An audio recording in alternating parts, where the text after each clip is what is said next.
В Усть-Куломском районе конференцию Коми народа провели в новом формате. На разных площадках делегаты обсудили развитие родного языка, этнотуризма, информационных технологий и создание ТОСов. Константин Куратов о самых важных решениях форума.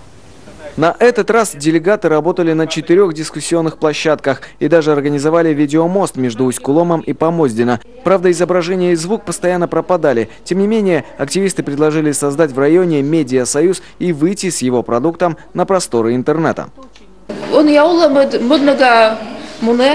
Сегодняшняя молодежь больше пользуется интернетом. Это нужно учитывать, поэтому мы хотим объединить наши издания. На следующей неделе мы соберемся и напишем положение Союза. Уточним, как мы будем работать и чего мы хотим добиться.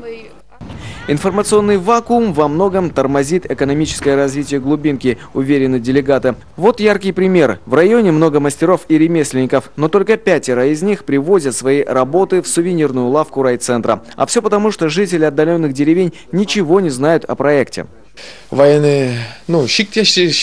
Изделия привозят с сел. Работаем с девушкой из Помоздина. Из Пожига мужчина привозит берестяные изделия. Из Ульянова – вязаные вещи. Еще у нас есть оборудование, с помощью которого мы изготавливаем магниты, кружки с различным изображением.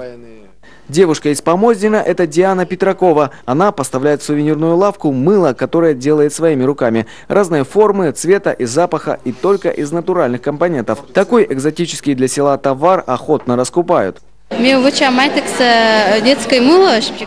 изготавливаю свое мыло из детского или мыльной основы, которую заказываю в интернете. Туда добавляю разные косметические смеси. Кто покупал, еще не жаловался, все довольны.